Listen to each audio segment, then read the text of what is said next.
Good evening, ladies and gentlemen. Welcome to a special edition of At the Inn. I am Matt here as always with Mike and Sebastian. Gentlemen, what you been up to for a couple of weeks?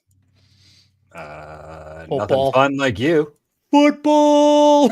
lots of football, lots of yelling at my TV, and lots of yelling. The Ravens are a fraud to the TV because I knew they were going to lose. Who dropped the script? Who forgot to bring the script to the conference finals? Right. Yeah, because the script is the Niners and the Ravens in the Super Bowl. But Patrick Mahomes is like, nah, not on my watch. I think I'm going to admit something that I never thought I would ever say about the Kansas City Chiefs. I know. Here we go. No, Mahomes is the new GOAT. That dude does not. He is Tom Brady version 2.0. That dude does not lose. He does not lose. He put that team on his back, and because this is the shittiest Chiefs team they've had in his tenure as being on this team. Like, they are not good. Like, offensively, they stink. Defensively, they're okay.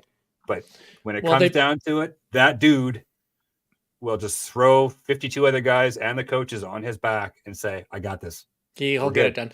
We'll get it done. And him and Kelsey sure picked a good time to start reconnecting properly.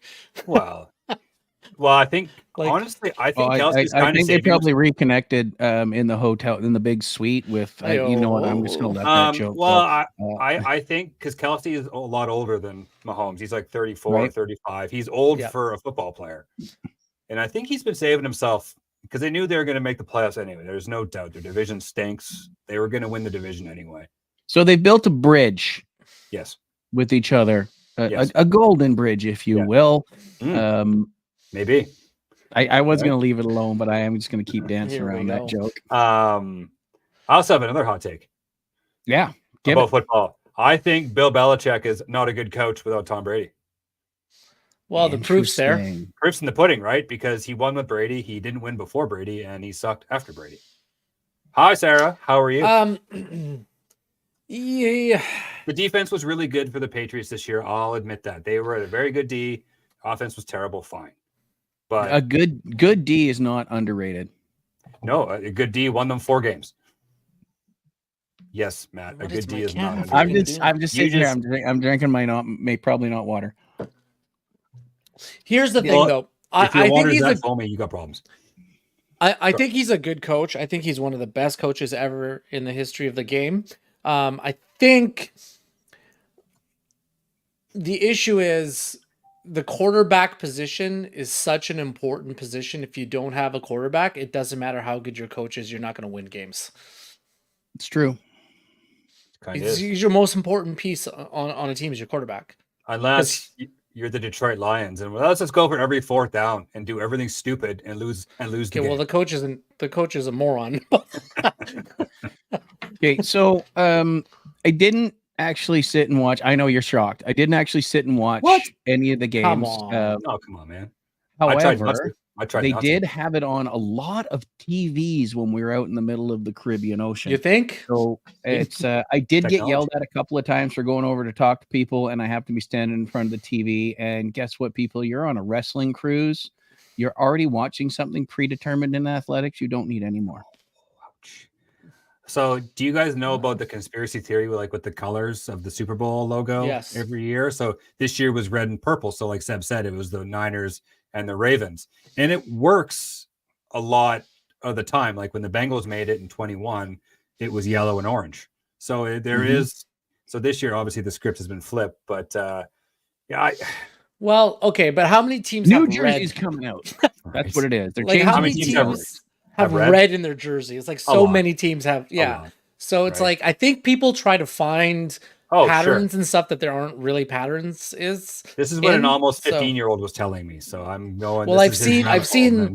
Not mine. No, I have seen there's an image of the past logos for the last 3 or 4 years, and it's pretty haunting how they got the colors right of the 2 teams that go in. But I mean, next year's like orange and blue or something. So you could just say, well, it's going to be the Bengals and Lions. It's not. It's already done. It's not going to be that. Why? Okay. Anyways, before you get me, I'm just kidding. Yeah, I don't know, but no, there was lots of yelling. I tried not to watch a lot of football, but then I just got sucked in, and I was so happy Buffalo lost because that was awesome to see them just crumble at home. Right. Is amazing. There was the two worst words that as a happened on the Buffalo boat, fan. and I wasn't near it, but I'm like, well, somebody just lost.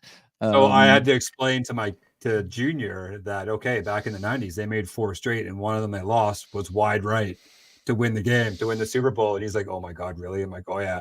These fans are just like, oh no, this is what my dad's been talking about for 30 years. This is it. We're doing it again. The 2 most curse words in Buffalo Bills history is wide right. Yeah, right. Absolutely. They can't do it. They just can't do it. It's just the way it is. I have to root for the Niners just because if anyone remembers on my prediction show, I said the Niners are going to win the Super Bowl. So I have to stay strong. Mr. Purdy showed like he was terrible in the first half.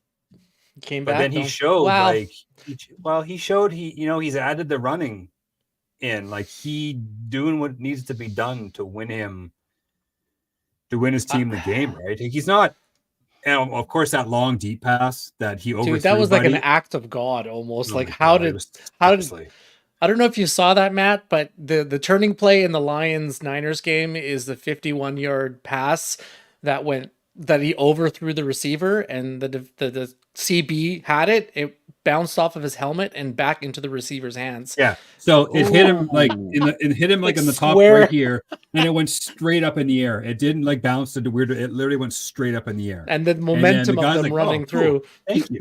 I'll take that all day long. And it's just like, oh, seriously, Detroit.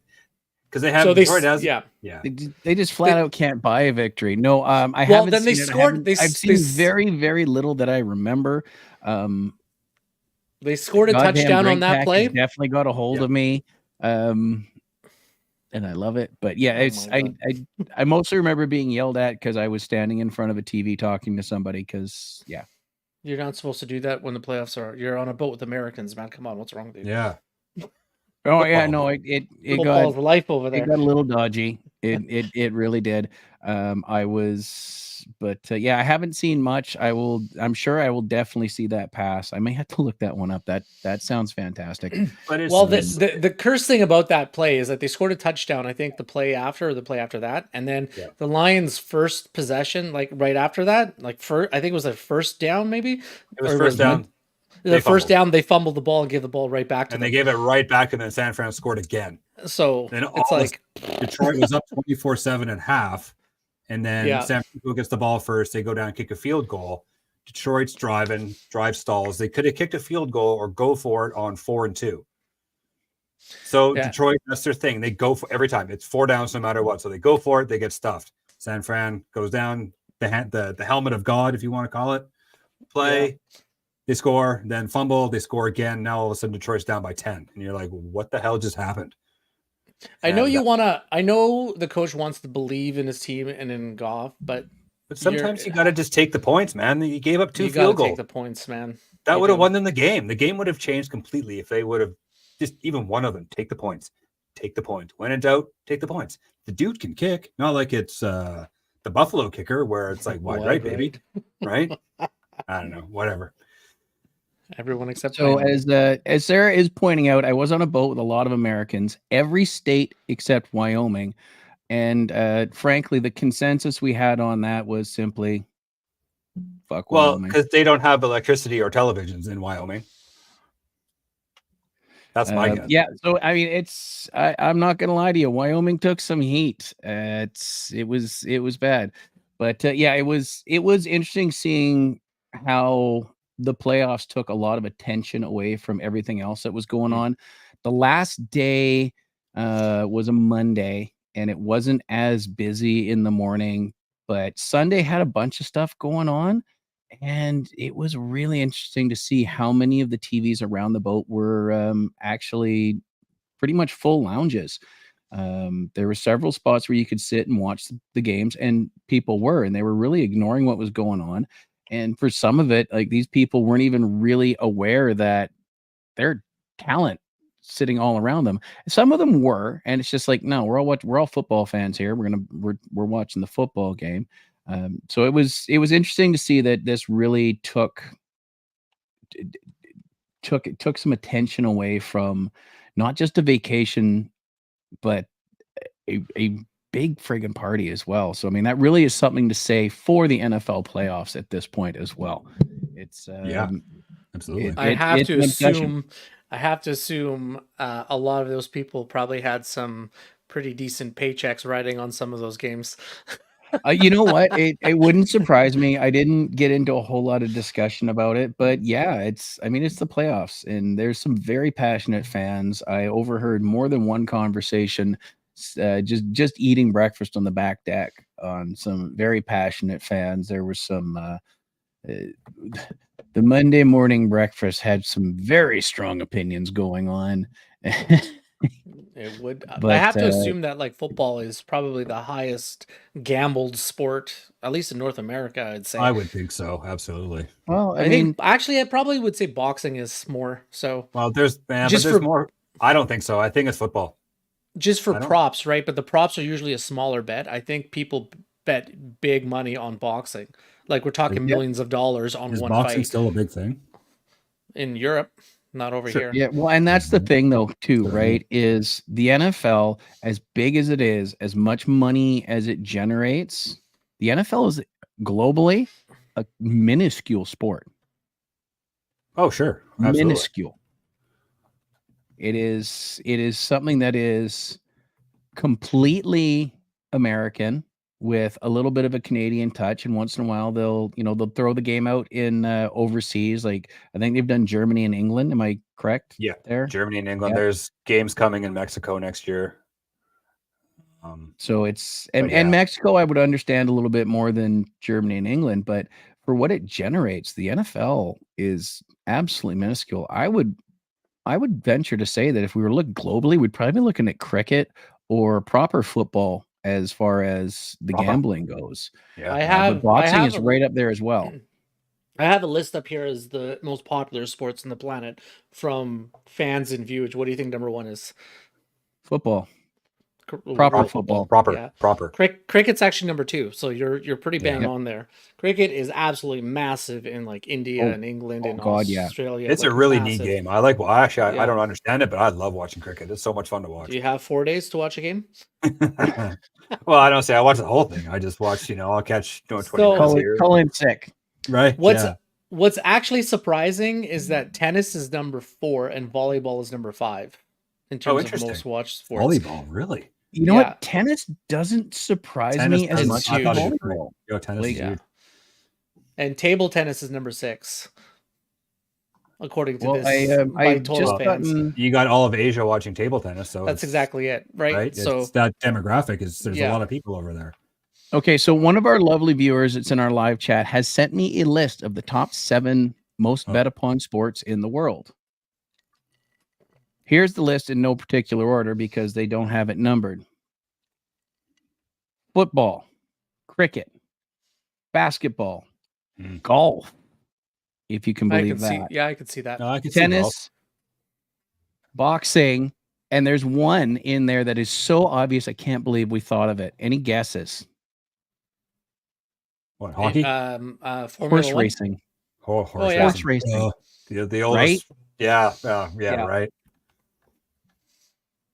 Interesting. And by football, by the way, I mean proper football. Proper. It just says football in here, but I realized exactly where the website originated from, and the fan base numbers are way more than the US would put in there. So that's where the game where you thank you very much, friend of the show, Sarah, for that little bit of information. So yeah, boys. Anything else interesting happening in your lives? Because I know we all know what's going to happen when we start talking about what I've been up to. We're delaying this as long as possible. I want to cover some stuff for you. We're going to go to 49 minutes, then Matt's going to have 11 minutes left to talk about. We're going long. I actually watched some. Speaking of tennis, because Seb, I love tennis, and so do you. And I watched Djokovic lose in the semis, and it was refreshing because he was terrible, and it was awesome to watch. Did he take the defeat graciously? Yes. This is what I like about Djokovic, because when he loses, he just gives props to the other. And that's sportsmanship is rare, like true sportsmanship. Yes. You know what I mean? So he went down 2 sets like real quick. It was like 6-2, 6-1. Like he was getting his ass handed to him. And then he won a tiebreak in set 3, and then Sinner ended up winning in 4. But Djokovic was bad. Like it was just all these shots. I'm not saying that you and I could have made these shots, but even the commentators. This is a pedestrian forehand, long, just keeps going out of the court. And you see Djokovic going like, "What the hell is going on?" And he had no answer. He's like, "I don't know," and he was off. And it was just bad to see the GOAT. See the tennis GOAT get killed, right? What's going on, Nolar Bear? Stay tuned. I got a couple of stories involving you coming up. It's nice, guys. Our numbers we're doing really well so far right now, so we're having a really good day. And I started watching a new show. Oh, what'd you watch? Yellow Jackets.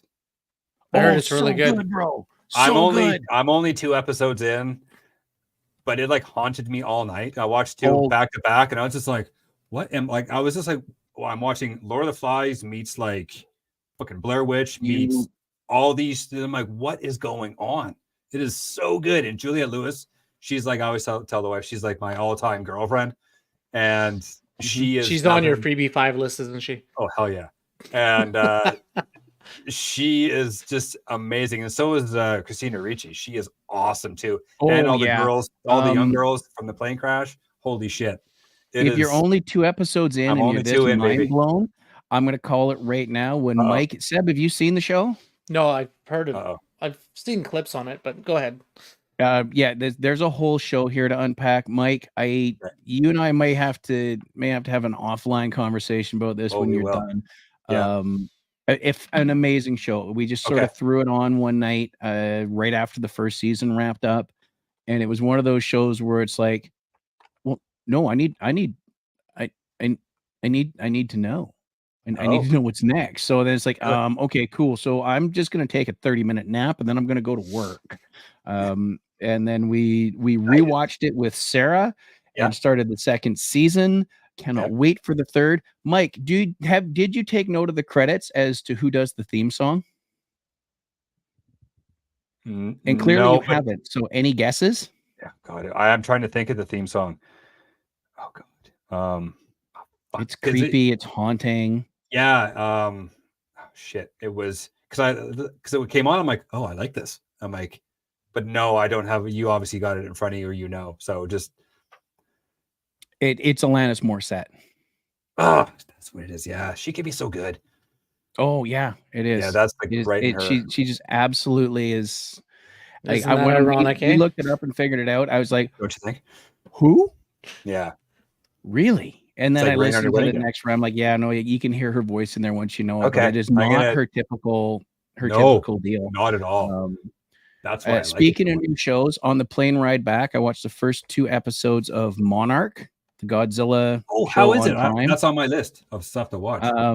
Yeah. So, and I watched a couple episodes of the morning show as well on our way between Las Vegas and Miami. So basically what I'm saying here is I'm renewing my Apple TV subscription. I'm going to start hammering through some stuff. Nice. Monarch in particular was Invasion. I haven't finished Invasion yet, but that's pretty good. Okay, that was one I was looking at. I didn't have we hammered through the Monarch and we didn't have a whole lot of time left in our flight to start anything else. But Invasion cool. was on the list of that as well. I'm Arna. We got some excellent viewers here. I'm looking at a whole lot of stuff here from my cruiser folks that really seem to have first-time ragers. Sharonica, you're hanging out with us at the Ramada. That's fantastic. Nice. So yeah, I'm just gonna hijack the whole freaking thing. So I'll be back in 30. No, just kidding. Yeah, no, okay. I'm gonna go make dinner. I'll be back. Yeah, you guys this is. Hold on, let me fix this here for everybody. There we go. Now we're pretty again. Pretty again. In all seriousness, we did a night in Bellingham. We had an improv show, which was fantastic. Our flight out of Bellingham to Vegas was delayed, so we ended up hanging out a little longer than necessary. Kind of screwed up our whole thing, but. Before I really get into it, I'd like to share something with you guys and everybody else watching.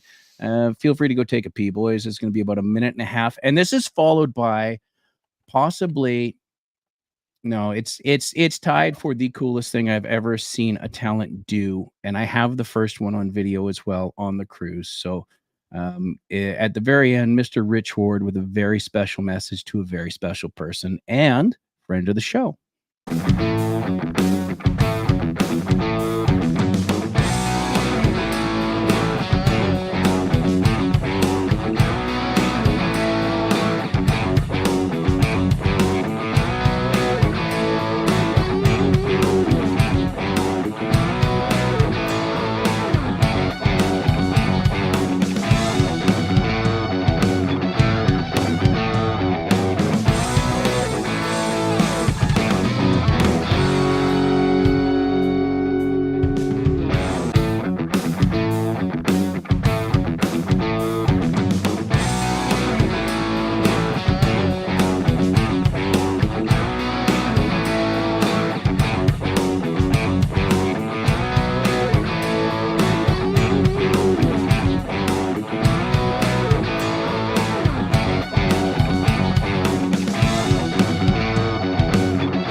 Spencer, what are you doing?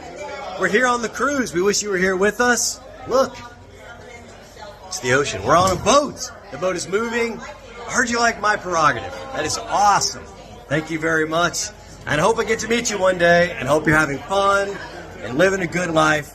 And when we meet, I'll give you a big hug. Thanks. So there we go. That's a smattering of my photos. Yeah, and Rich did the absolute. So you had an okay time, hey? Yeah, it was all right. Yeah. So we got a couple of first-time Ragers in here. Robert, who was just cool as shit. He was hanging out with us at the Ramada beforehand, as was Sharonica. And here's one, my buddy Noller Bear. And I want to get on this because he's clearly waiting for his flight to Kelowna. So he is part of a wrestling promotion, Totally Arctic Wrestling. Look that up, wrestling fans. Follow that. It is the northernmost wrestling promotion in the entire world. This is Dez and Noller Bear that you guys have seen around the cruise. Dez especially, he is hard to miss. They have their own promotion up in the in Northwest Territories in Inuvik. Last year, Dez came down to the cruise, got into a fight with Noller Bear at a wrestling show, and had Brutus Beefcake shave his head. Which was pretty awesome for a wrestling fan. He's still doing that? Well, that'd be cool for anybody. He is. I'd love right? Like hell, I'd sign up for it. That'd be cool. So Dez couldn't make that particular indie show. Noller Bear was on. Noller Bear was fighting Gangrel on this show, and Noel's still doing good buddy of mine. Love you, buddy. Safe travels. And he managed to hook us up last minute because every time I tried to get tickets, they just something went screwy on me. Hooked us up last minute. So Sarah, our new friend Gemma, and I went out to the show. You saw a photo of Matt Riddle in there from that show. Matt Riddle showed up as a surprise on that show and blew everybody's minds. One of the other surprises, we knew Noller Bear was fighting Gangrel. What we didn't know was that afternoon they had added Frankie Kazarian to the match. So Noel got to come down from the Arctic Circle. He's headed now to some shows in the interior of BC, I believe in Kelowna and Vernon. He did say Kelowna here. And it was so I'm a big fan of TAW wrestling, Noller Bear, Dez, Blue Wilder, and what they're doing up there for the community. And the fact that they get to come down and do these things is absolutely spectacular, that they get to get in there and mix it up with guys and learn. So I'm like, cool, we're going to go watch Gangrel and Noller Bear. This can be fantastic. Then to add one of my favorites, Frankie Kazarian, to the match. If you don't know Kaz, look him up. He's like a 25-year veteran or something like that. Been on every cruise.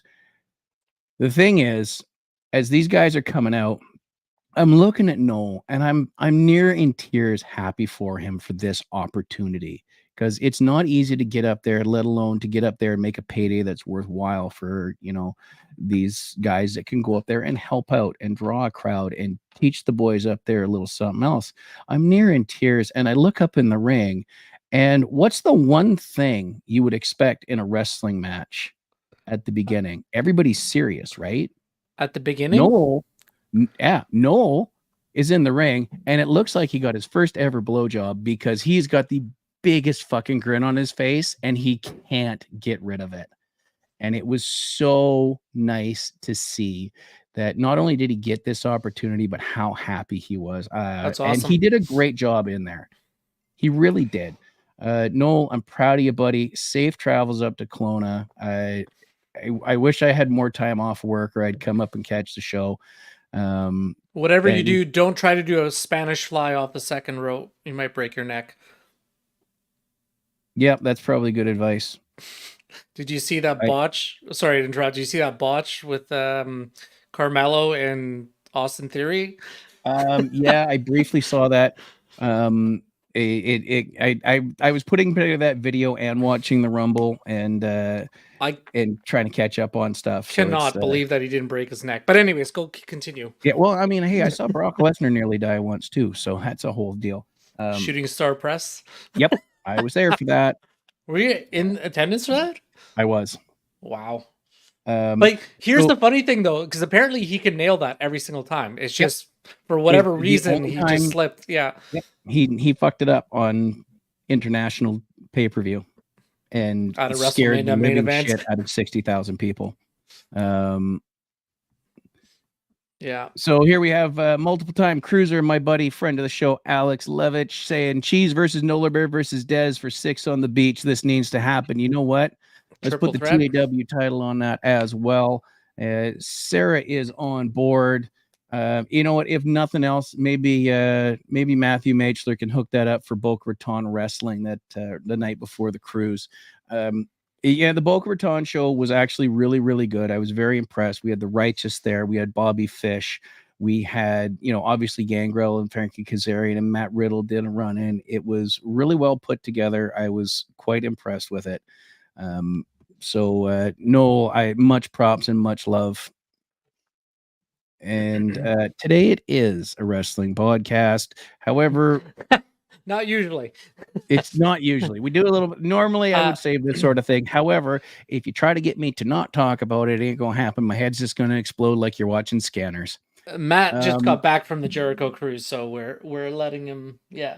They're letting me get it all out on this shortened show because we got some hard outs tonight. So now that we've gotten that out of the way, I'm going to wind us back here. Las Vegas was a trip, boys. I'd never been. Mike, I know you've been at least once because you came back with a wedding ring. I did. I came back married. So yeah, yes. I've probably been the most, actually. I think I've been like 6 or 7 times. Oh, sorry. I've only been twice. Went once and then we got married there the second time. Yeah. There you go. Let me ask you this, Matt. What was your first thought when you touched down in Vegas?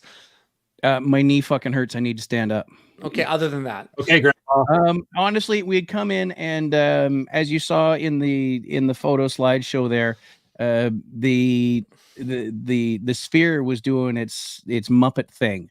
And I thought that was pretty cool. Cool. We didn't have great weather in Vegas. It actually rained in Vegas while we were there. So we didn't January. We didn't get a great view as we were landing. It was just kind of right as we were coming in. We sort of were able to see a little bit of the city and the Sphere. Honestly, I just wanted to get to the hotel and then go out and do some stuff. We hit New York right off the bat. Mm-hmm. There's a piano bar in New York. Have you guys been there? It's been a hot minute. I haven't been there in all my years. In 19 years. Yeah. And I think I've been gambling outside the piano bar. And you know what? Honestly, I didn't spend a dime in the slot machines or anything else. I was just there for the tragic, the stuff. You know what? It probably would have paid for my cruise. When in Rome, right? Yeah, I just remember. So I just remember when I went to Vegas for the first time. It was for Mike's wedding, And when we were flying in, because we were flying in like the middle of the day or in the morning, I can't remember what. And I remember touching down. This, I think it was in August, right, Mike? I think that's when you. It was July we got married. July. Okay, So you it should know was his anniversary really date. I should hot. know. Yeah, it was very hot. So Oh my God. when we touched down, a lot of us have never been to Vegas, and we looked outside, and there was a guy in dreadlocks moonwalking the plane into the bay. He was moonwalking backwards with the sticks, amazing. and I'm just like, yeah, I think I'm gonna like Vegas. And then walking out of the plane, as soon as you get into the tube, you can hear the slot machines in the before they even open. You're like cling, cling, cling, cling, cling. Yeah. Oh yeah, and like, you can't get that smokes. sound out of your head. It just is stuck there forever. It was something, man. I'm telling you. That's cool. So we get to New York. We wander around. We check a few things out, but it's going to be we were supposed to be there at like 10 o'clock in the morning. So our day kind of got squirrely. Met some cool people there. Sarah, we did some stuff. The piano bar was a thing Sarah really wanted to do. So we went. It's an all request piano bar. You tip them a little bit and put your song in. Did you try to stump them? No, I didn't. I thought I did. I thought it was going to cost me $20 and the guy was going to go, no, but he goes, is Matt here? Matt from Vancouver. Is he still here? And I weasel my way up from the front. I'm like, right here, buddy. And he goes, shit. I've never tried to play Killing in the Name on piano. And I just looked him square in the face in front of the bar and went, do you have the balls or do I get my $20 back? And he goes, dun, dun, dun. And I backed up. There is a video of it that I've already posted on my personal page. I'll post it over on the show page. That song, I don't care what kind of crowd you got going on. You play that and it's like, you know what? No, we're going to do this. And the bar was into it. And, so, I mean, that was a really fun night. We went really, really hard there. What was the name of the guy? That was the piano guy. Do you remember? I don't know. They switched a few times. There was at least 2 pair of guys that were tagging in and out, but it was I thought he was going to try and chicken out, but I guess I pulled his punk card or just being there. He's like, okay, fuck it. You know what? Let's go. But I definitely, when I said, do you have the balls? His look changed. He's like calling him out. This tourist. Awesome. And he did a great job. And afterwards I went up there and I did the whole Wayne's World I'm not worthy deal. Definitely gave him his props. So then we did Fremont Street. The Cat's Meow is supposed to be a good karaoke bar. It actually is. It's got the smallest karaoke list I've ever seen in my entire fucking life. That's too bad. And I mean, we had a bunch of Canadians on a party in there. They must have been from Alberta because they're doing all country shit. So Sarah and I sign up, do some country. Nice. And right before Sarah got called up, as it turned out, they all walked out of the fucking bar, and everything else was pop music. Oh no! So we're like 3 songs of pop music deep, and she looks at me and she's gonna go up. She's gonna do Pontoon, solid song. It went over better. I did Garth Brooks, Ain't Going Down. They had a weird version that repeats the last chorus, and I'm used to having it done. Put the thing up, and it's still going. I'm like, what the fuck? But yeah, for karaoke, would not go back there. Do not recommend. We also did Area 15. Yeah, I saw pictures of that. Have you guys seen Area 15 or have you heard about this? Where's that in? It's in Vegas. Yeah, but like which hotel? It's over near the Trump Tower. Yeah, it's probably why I've never. It's multiple. Yeah, it's not on the Strip and it's not near Fremont. Go out of your way if you're in Vegas to do this. It's multiple buildings. In one, there's axe throwing, an arcade, and there's a couple restaurants and a bar, and there's what's called the Omega Mart. There's also where the skull that you saw in the first few pictures is located. And the Omega Mart, Sarah nailed it today. It's kind of like walking into the Quickie Mart. Like everything's just a little bit off. It looks like a normal supermarket. Everything's a little bit off. And there's a couple ways to get into the back, but one of them is you open, it's like you're reaching in to buy a thing of Coke and you saw the twisted bottles in one of the floor, and there's a hallway, and it is this massive other dimensional setup in the back that is multiple floors. There's a whole There's a whole bizarre sci-fi mystery to it. Sarah and I were in there for 2.5 hours, and Caitlin's back wasn't doing so great, and we had dinner plans, so we had to peace out at one point. I could spend half the day in there, and I don't mean like 4 hours. I mean like 12 hours in there trying to figure all that shit out. It is absolutely fantastic. We went across to a place called the Illuminarium, and you would see a couple of space pictures in there, which is really cool. They project it on the walls and the floor, and they really give you an immersive sort of tour of the solar system, complete with, if you walk on an asteroid across the floor, it explodes. Whoa. If you're in the That's portion where you're walking around and it's from the surface of the moon, you leave footprints. Oh, no way. It's fucking cool. That's cool, man. I mean, we spent a good bit of money to do 6 things, including those 2. And those are really the only 2 things we did. And we did not leave disappointed. The only thing we were bummed out was, we had made plans well in advance, and we didn't feel great that Kaylin was back at the hotel, with her bad back.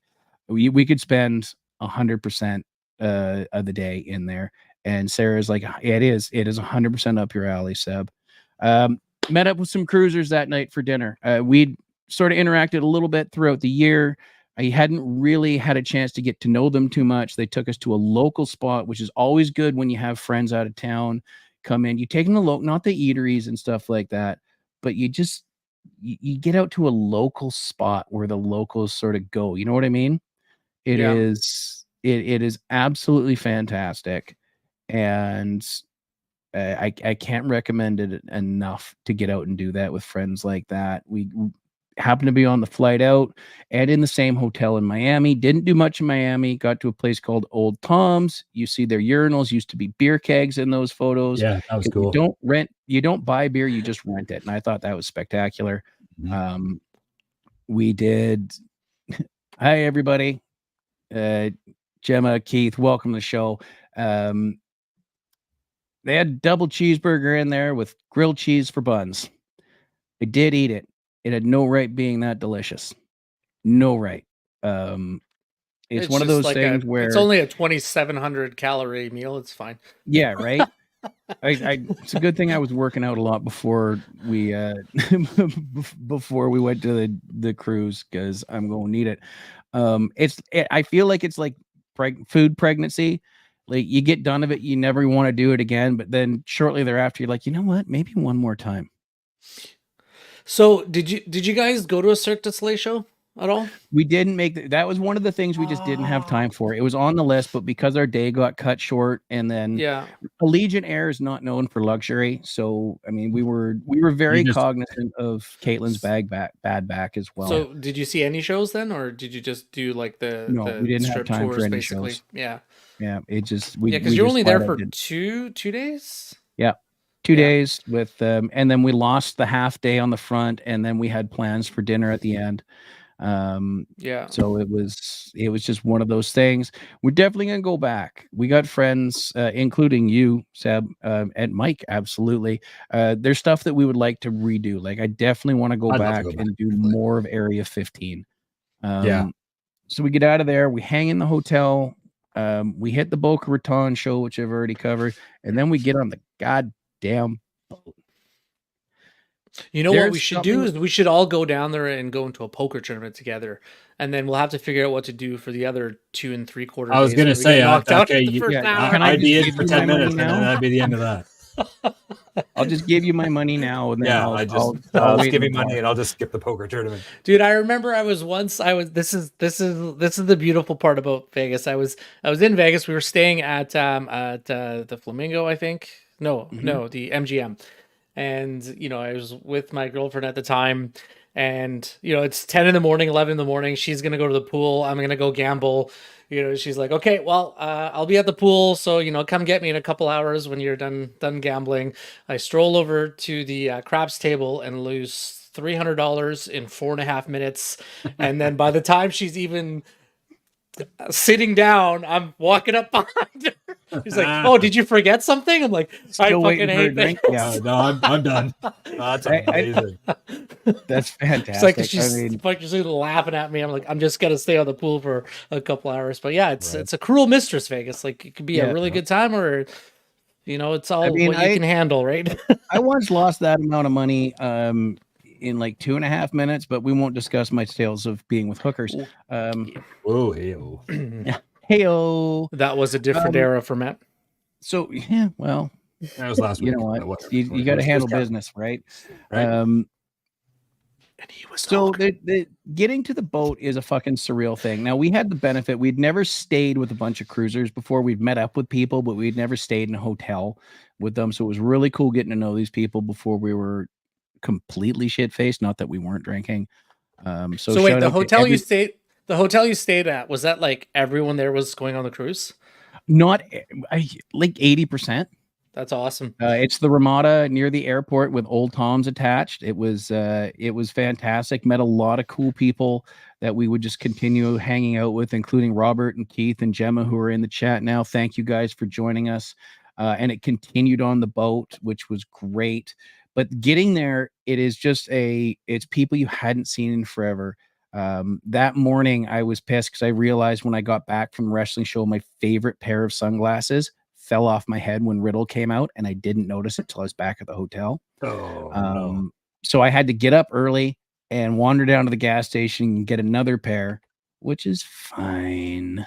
I got it done, but I'm up that early, and my buddy Desi from up north was in Toronto and had to fly out the morning of, and I was one of the people he was messaging. He's like, dude, I'm on the plane. And we were so happy. He's like, fuck, we were waiting for the bad news that his flight was canceled for weather. And we're getting like minute by minute. I'm at a point where he's about to land. He's going to land about the same time we're going to be piecing out of the hotel. And I says, what airport are you landing at? He's like, Fort Lauderdale. I went, fuck. It's like, why? Because we are right around the corner from Miami. I'd have made the Uber come pick you up.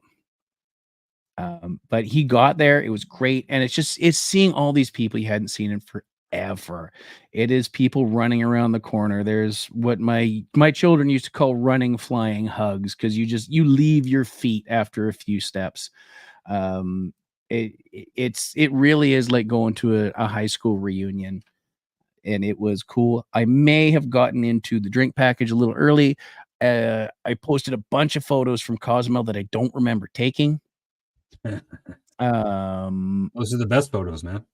Oh, yeah, I know they turned out really well. Apparently, I was living my best life. I may not have been my best self, so I had to make some apologies. And then we moved on. You're on vacation. Don't apologize unless you did something really stupid. Then you apologize. Do if you're in the room. If you have to share the room with two people that need apologies, you apologize. Matt and his flatulent problems. Ran into Jerry Lynn on the first night. He's a fucking cool guy, man. There's just something about it, that pulling out of port, Fozzy is blaring, the comedy shows are starting, you're seeing all the people, and it is just absolutely spectacular.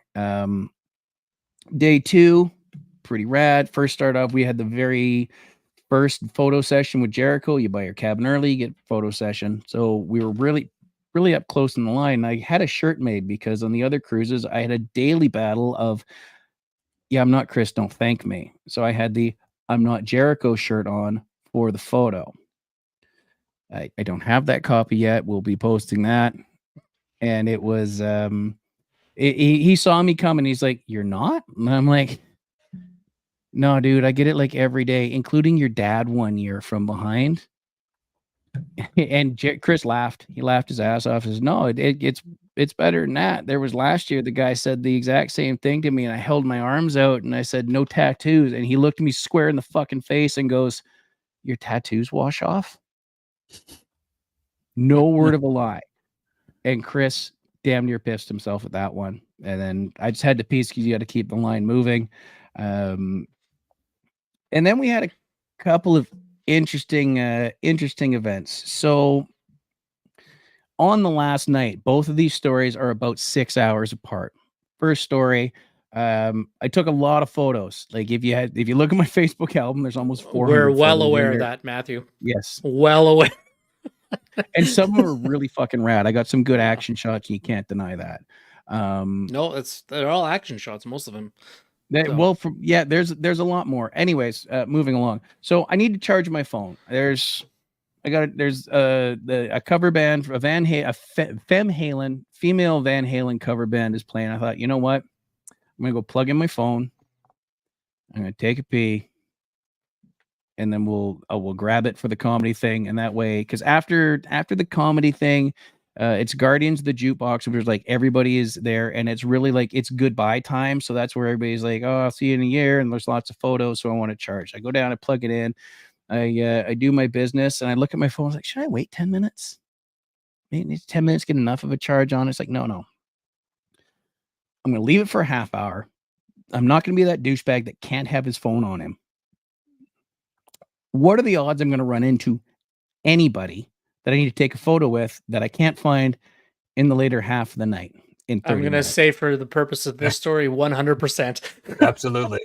Oh, yeah. I opened my door and I talked to this lovely lady with Sarah and Caitlin on night 2 or 3. Her name is Jackie, and she happened to have the room across from us because she was supposed to be there with her son, but her son was joining us in Cozumel. So I open the door and there's Jackie with her son, Daniel Garcia, talking to his friends, Rocky Romero, Trent Beretta, and Colt Cabana. And it was like a cartoon. I opened the door. Those are wrestlers, right? Those are all wrestlers. I'm big fans of all of them. I'm glad Colt you said Cabana is one of the funniest people on the planet. And all of them are AEW guys. I opened the door. It was like a cartoon. All 5 heads turned and looked straight at me. Tell me one of them stunnered you. That would be amazing. No, I would just boom, boom, and then Matt would sell it like he was dead. No, I just sort of looked at them, realized exactly what was going on. I went, you ever open a door and wonder exactly what the fuck your life is?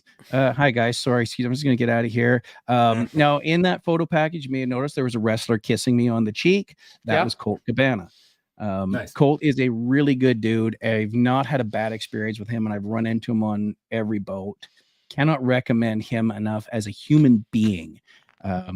Some of you that may not be as up, but the name is sort of triggering. He was involved in the CM Punk lawsuit over the podcast. He's the one that produced the podcast. He has some CM Punk entanglements, and we won't get into that. But Colt's a good fucking dude. For another show, another time. It is definitely for another show, and it's probably not on this podcast. You can check us out on Cheap Seat Booking. I am finalizing some scheduling on that. Yeah, you guys have some pretty hot topics coming around at the moment that you should probably get on. That last morning in Miami, that whole Vince McMahon thing. So you didn't know the fuck up. Did you know before going on the cruise about the Vince McMahon thing, or did you not know until you got back?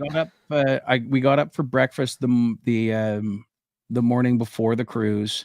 Yeah. And I was told, get the fuck out here, because a bunch of the cruisers were at the pool having a conversation about it. I'm like, what? Nah, I'm tired. Coffee. Go McDonald's coffee. Like, no, get out here now. The new Vince news is blowing up. And I'm like, what? And I Google it and I'm like, oh, fuck. For those of you that don't know what we're talking about, we're not going to talk about it on this podcast because it's got some sensitive issues with it. But you can just Google Vince McMahon current news, and it's just all over Google. And he's in some trouble.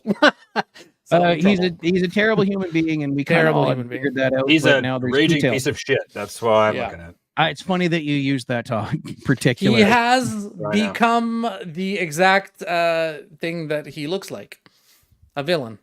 And it was a big, when we were doing the improv, watching the improv and the comedy sets, a lot of the comedians and a lot of the wrestlers involved in the improv were mentioning it. Thank you, Alex, for that.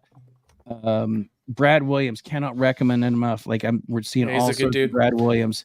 He is, not only is he a good dude and a fun dude and a nice dude, he is funny as shit. So support Brad Williams. So I'll get my second story, also involving Mr. Garcia. It is the last night. I have retired. My wife is packing her bag up for the morning. I am in bed and not clothed. Sarah is, as it would turn Thanks out, for that on bit her of way information, back Matt. Thank you. We don't need the visual. No, because it's going to factor into the story. Sarah's being escorted back from the casino by some friends of ours because there are some fucking creepers. I thought you were going to say security. That's what I thought too. Like, what did you do? Did she like get angry at blackjack and throw a bunch of chips at the dealer? Hole through the glass there's only two places open when you get late enough on the boat. It's the casino or it's the atrium. Like, there's only really two places to hang out. And this year they killed everything at 2 a.m. because they want us to get the fuck off the boat. Makes sense. Yeah. No, it was probably the wisest move they could have had. I know there was a lot of people upset about it, but flipping the script, I understand. Anyway, so I'm in the room. Caitlin's packing her bag. I am, I don't know, like 45% asleep. And there's a pounding on our door all of a sudden, like somebody with a warrant. Oh, boy. So now I'm awake. Sarah's just coming down the hallway. They didn't just pound on our door. They pounded on a few doors, including Mr. Garcia's. So Sarah opens the door. Caitlin's standing right there. Daniel Garcia is across the hall, fucking pissed off. She thought, he apparently thought it was Sarah that had done it, but the two guys that were with her, shout out to Charles and I can't remember if it was Jason it was Jason that escorted her back to make sure she was safe from the couple of creepers that are out there. They're like, no, it wasn't us. It wasn't us. So whoever it was did whatever. And one of them is whispering to Sarah, it's like, you have no idea who that was, do you? And she's like, no, ask Matt later. And they left. But then we are now in a conversation with Daniel Garcia, his mom, Jackie, Sarah, Caitlin, and Isaiah Cassidy from Private Party. And they're throwing out names of all the wrestlers that would fucking pull this prank. And at one point, it's like, I'm about to get out of bed. I'm like, oh, I can't get out of bed because I'm Starkers. Caitlin opened the bathroom door. I put on a towel. So I'm standing there having a towel in the doorway with all these people. They're ready to call Chris. Isaiah had his phone out. Was going to call Chris. And it's like, yeah, he ain't going to be up. I'm like, we should all complain to Chris. And, and she had underwear on, just no pants. And I just looked at him like, you guys have that line. I'll have to put it in my survey afterwards. Like, we will complain for you. So I hope to God they figured out who it is, and I hope to God they get payback because I thought the door was coming off the hinges. They pounded so hard. It was, and that's at 3 o'clock in the morning. And Garcia had to get up early, not only to get his flight, but to get his passport back because he did get on in Cozumel. So there was some sort of thing there. He was fucking mad. And he's one of these wrestlers that is not to be fucked with. He will twist you into a pretzel and think nothing of it. He's one of these guys that had to turn around and relearn how to not hurt people. And that was our last night on the boat. That's 3 a.m. We got a 7:30 alarm to go off so we can get the rest of our stuff packed and get off the boat. And then my final feel-good story here. And this, I have done. I just dropped my phone on the entire keyboard and done something. You just replayed the same message. So if people weren't aware that Caitlin was not wearing pants, again, Caitlin is not wearing pants. She was not wearing pants. Yeah, she wasn't. Yeah, the boys actually suggested we call Chris. I'm like, we ain't talent, son. And we'll do it for you. And they were super cool about it. Daniel was mad and then realized we were just as fucking confused as they were. So my last feel-good story, and this really goes to show a very important thing for anybody in the entertainment realm. Guys like us that are pretty much just puttering minnows. Minnows. Like, really, we have no name value. We're puttering along. We're building our Cerro Pantalones. Thank you, Alex, for that. In the lines of Penta. So Cerro Miedo, boys. Anywho, so for anybody building something and you never know who's watching, you never know what share, you never know what random human being that is tuned into your thing is done. There's a wrestler by the name of Abaddon, and you saw her. She was in the beer crashing photos earlier on, painted up, green hair, does a demon gimmick.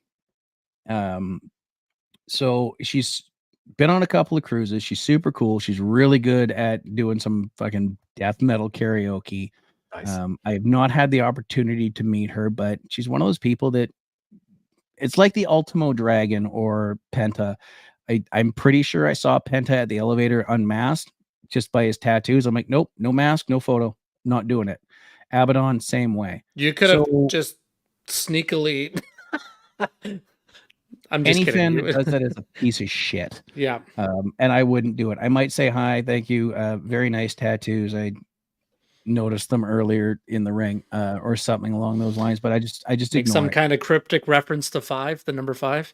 Yeah, right. It's anywho, so it's my buddy Dez is dolled up. Now you notice we had prom night, so there's some photos in there where I'm not looking like a complete piece of trash. He's down at the casino, and our friend Brandell says, "Hey, Abaddon's next to you," and he's like, "She probably not got. She doesn't take photos." And he's like, "No, she's in full gear." So he turns around, he introduces himself to Abaddon, shoots a shot, says hi, and they're having a conversation. They're doing the "I'm a big fan" thing, and she looks at him and she goes, "I know you. Are you the Eskimofo? I follow you on Instagram." So that turned awesome. From Dez meeting a talent to Abaddon met Dez. That's cool. To possibly talking for a collab or something, right? And it's entirely possible because, and you know, I talked to him not long after. Me and my buddy, our buddy Johnny Cadillac, from the Caddy Chat podcast and the Jericho Cruise, also many other things. Shout out to John Bless, buddy John Bless. We're talking to him, and Dez is in near tears because he's met somebody he's a fan of that's a fan of his. That's kind of how you know that you've kind of made it, is when and you're the people that you're fans of are also fans of yourself. Like that's kind of that's showing you that you're moving in the right direction. And you never know who's listening. Yeah. So even if it seems like, you know, I see our numbers and they're not fantastic. We're not anywhere near Joe Rogan, right? And we're all aware of that, and we're cool with it because we just keep doing what we do because we have fun with us. Yes. You know, we should get Joe Rogan on our podcast. Yeah. See if he'll do it. I'll put the word out. I'll reach out. Listen, stranger things have happened. Did you see the clip? And I'm sure Matt has seen the clip of Triple H showing up at an indie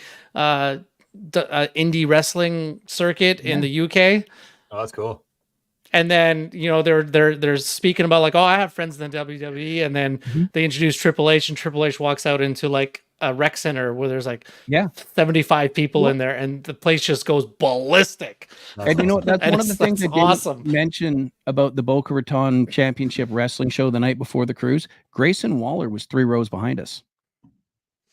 He's a good heel. SmackDown was in Miami, and then the Rumble was in St. Petersburg. Oh yeah, I guess. So Grayson Waller was hanging out in the back of the room. The SmackDown stars would have been there, right? Or no? Because you guys left on. It was just Grayson was there. I mean, there was a few other guys that. But you guys left Friday morning, right? Like the cruise left Friday morning. Yeah, we left Friday morning. Sarah wants me to tell you. So the Chris Jericho Talk is Jericho podcast is going to have one coming up, talking to Brad Williams and Big Show, because they're very different sized human beings, and how they deal with just general life and how their life has been dealing with these, for lack of a better term, extremes insides. So when that comes out, I highly recommend it because they have some very heartwarming stories and some very tear-jerking stories and some very funny stories. I won't spoil it, but the Big Show has one about Japan that is just absolutely hysterical. And you really get a sense of what it's like being very, very big, or, you know, in Brad's case, not being very, very big. It was very insightful as it was funny, but I mean, it was, bottom line, this cruise is something you can't put into words unless you've been there. Mm-hmm. I mean, they give us different colored lanyards every year. They're color coding us how many you've been on. This year we were blue, so white is year 1s, red is year 2s. I don't remember what yellow and orange are, but they're 3 and 4. So you see, run into a white collar person, you're like, how are you enjoying this shit so far? and it's like, I can't believe what's going on. We have a couple of first timers in this chat right now that are just like, this, what did I sign up for? I think it also needs to be said though too that like there's a collective community of these ragers that want this event to do well and want it to grow, and there's no like animosity over newbies or people that aren't wrestling fans that have gone on this show. It's all a community of, we're all here to have a good time. It doesn't matter if you watch wrestling, if you don't watch wrestling, what you look like, you know, you're just here to have a good time, and we want you here to have a good time with us, basically. Alex, we might get one. I don't think we're getting Mike. I don't know, man. I don't know if the bet would be me over Mike for sure. Oh, 100%. Yeah, 100%. I'm like 100 to 1 kind of bet. But if I go, that would be the big payoff. If you find out you're a fan of something that has a theme cruise, go. Sure. Yeah. Right. Go. That's yeah. Yeah. Sharonica, right? I mean, Sharonica, like, correct me if I'm wrong, but you were at the Ramada with us. We met you first night. It was, you know, first time cruiser Robert Keith. Keith had been before Robert. First time cruiser. Robert's had a bit of a life and knew some people that were paid to be there, and he had a great time. Sarah making a good point. Mike, the music for you. The music would you like the music for sure. I would absolutely. So yes, then Sharonica is saying she was there, and it's every year we meet new people. Like it's like a week before the friend requests stop flying back and forth. You know, I'm as a 5-timer, you'd think you get there and you say, oh, I met so and so next year, thinking, but no, it's not the fact. Like people are in different areas. You're meeting people in all sorts of different colors, and it is just, it's such a wonderful time. It's a real community. Not everybody fits. There are some pieces of shit, Marco, that really make it awkward for some people. Way to call them out. People. Oh no, let me tell you. I'll tell you about that off air. And then there's some people that are just they're not good human beings, and they want those people don't last long. And they want to. Those people won't last long on the cruise. They won't ask. They'll be removed. They won't be asked to come back. You'd hope. It is, and I'm not going to post it, but you boys can see that last comment. Sure can. Wow, yeah, yeah. And honestly, some people need to be removed flat out. They just need to. It just needs to stop. Somebody with authority. They should have threw him off the boat. If you're a dick, over you go. It's honest to God, there was a couple of beefy dudes that had enough of his shit, and it's come close a couple of years. Really? Oh my God. Yep. And then you got things like. So if you're going to spend all that bread to go onto this cruise and just to be an asshole, what's the point? Why ruin everybody else's time? Like, kind of missing the point of the cruise there, right? It's all just about being a creeper and being inappropriate with the women, especially the married ones. God. You know, it is. Marco, but I mean, and Sarah has a good point. There are enough protectors. There are dudes like myself, like Dez, like Cheeseburger. I didn't actually mean to post that one up. That just happened, but yeah, there's some people, and it's just being a fucking creeper. I mean, it's okay if you're like way deep into the fandom and you're like that super into it fan. That's fine. It's when you start being inappropriate with the women, whether they're single or whether they're married, it doesn't matter. It's to a point where you just need to go. You need to stay gone, and lots of complaints, and lots of. I'm not saying I'm a huge dude. You guys know me in person. Many of you in the chat met me this year or have known me for a while. I'm not a huge dude. I am about the same his calves. size. His calves are the size of my chest. They're huge. I'm just kidding. That you're actually kind of not wrong. I have genetically huge calves. But I fit out of shape version of it, but I fit somewhere in the average of most of the wrestlers on the boat.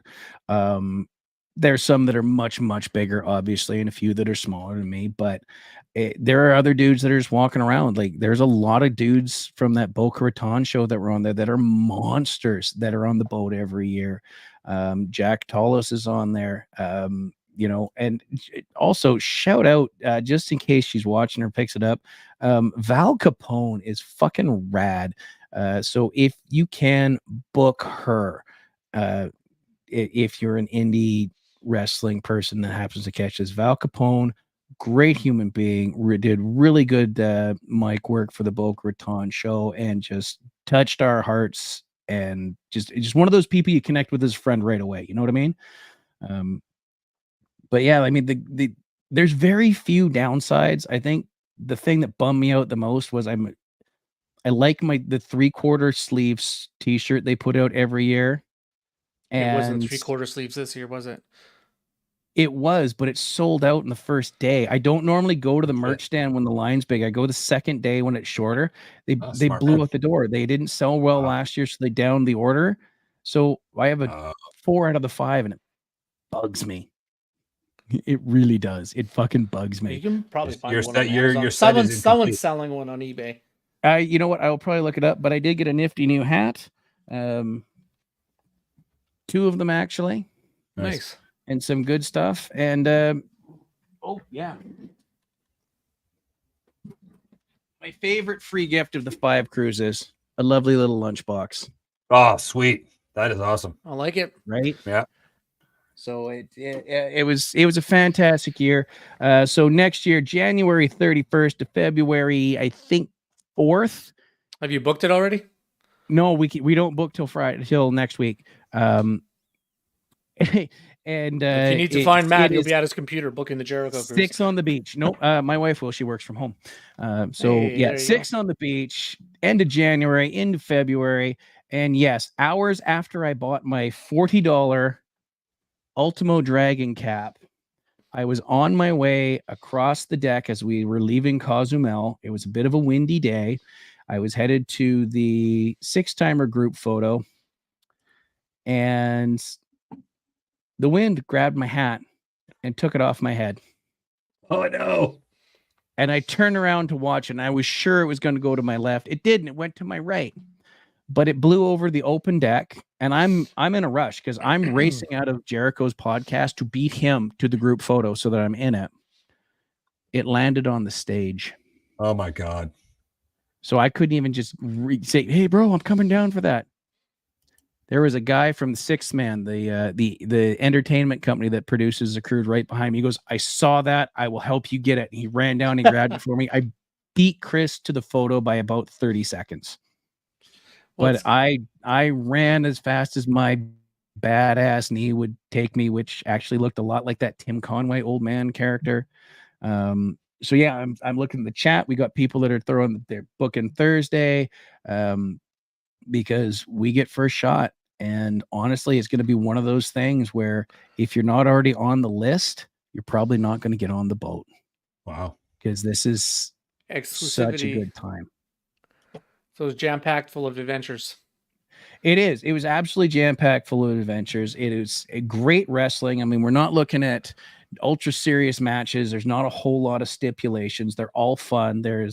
It's a nice blend of serious wrestling and comedy.